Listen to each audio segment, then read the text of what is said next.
ваши раце. Побарајте ги виновниците во Министерството за здравство.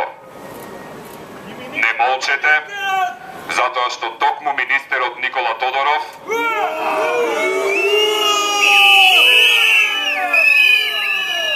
министерот за смрт е тој кој што ја излажа целата нација во Република Македонија. Тоа е тој кој што кажа дека Министерството за здравство ќе ги обезбеди потребните средства за покривање на трошоците за операцијата на Тамара. Основно јавно обвинителство. Не мора да кажувате дека имате осомничени и да не ги наведувате со име и презиме. Ние ги знаеме кои се. Ние знаеме кои се вашите осомничени. Прв во нив е министерот Никола Тодоров. Доколку министерот Никола Тодоров не понесе одговорност, вие не сте народна институција. Доколку министерот Никола Тодоров и останатите околу него кои што се одговорни за смртта на Тамара Тимовска, вие веќе нема да имате кредибилитет да ја извршувате вашата работа и не треба да бидете дел, вие кои што го представувате ова јавно обвинителство од оваа институција. И вие, доколку не понесете одговорност итно, прикажувајќи ја токму таму каде што треба, вие треба да си понесете исто оставки да дадете. Основното јавно обвинителство е институција на Република Македонија. Тоа има за цел да ги штити правата на граѓаните на Република Македонија. Тамара Тимовска беше граѓанка на оваа држава. Тамара Тимовска и беше ветено дека ќе се оперира. На Тамара Тимовска никој не и даде шанса за живот. Вие година дена молчите. Точно ден пред одржување на споменот ви текна да се обратите до јавноста и да кажете дека сте во истражна постапка.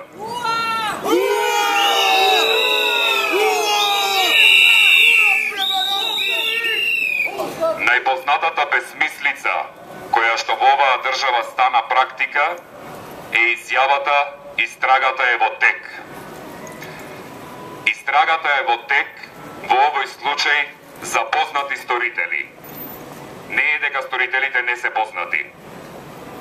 Поради тоа, вие досега требаше и да имате поднесено обвиненија. Затоа сме тука собрани, да ви ја изразиме поддршката во истражната постапка и да ви пренесеме дека затаивте во поднесувањето обвиненија. Вие досега требаше со име и презиме да излезете и да пренесете вашата мериторна одлука и да ги кажете со име и презиме виновниците кои што ја доведоа Тамара Тимовска до смрт и ја оставија да умре и собираа политички поени додека таа беше жива. Тоа не е дозволиво, тоа не смее да се повтори.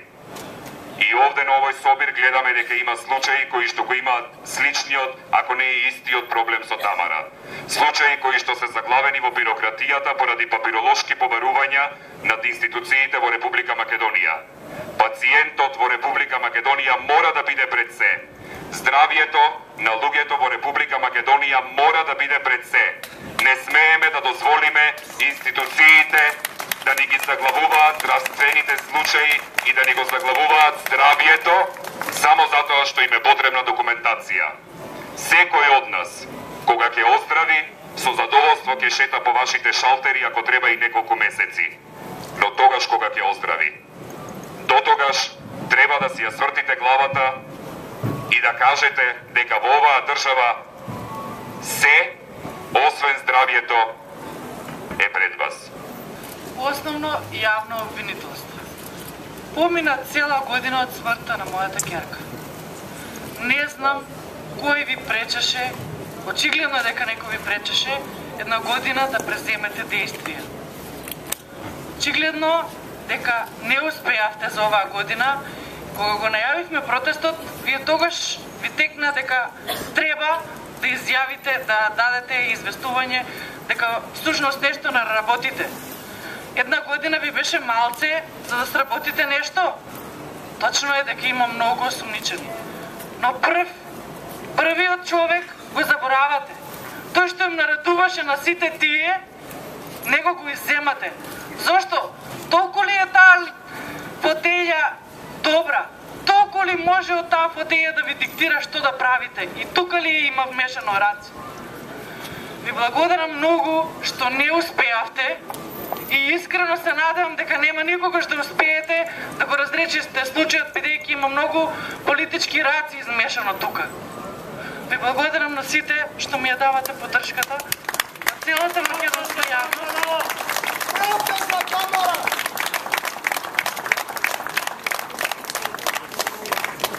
И едно единствено сакам, да заврши оваа голгота, да се казни виновникот и веќе да престане сето ова и никогаш да не се повтори. Денеска сум многу потресена од малата Аниета, бидејќи во незините очи си ја видов мојата Тамара.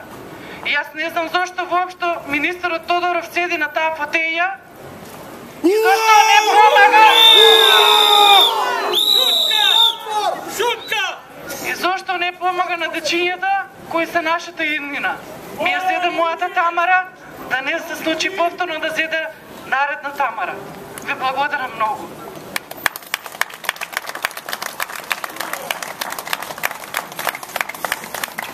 Посетувањата ќе продолжуваат. Ќе продолжуваат се до оној момент додека Република Македонија не добие здравствен систем, токму какво што им следува и по уставот на Република Македонија на граѓаните. И ќе добие здравствен систем каде што античкиот столб од оној гипсот што личи на мермер нема да добие предност пред операцијата на секој на кој што му е потребна. Еден од овие столбови да не го направевте, зградата повторно ќе стоеше, а Тамара ќе беше жива.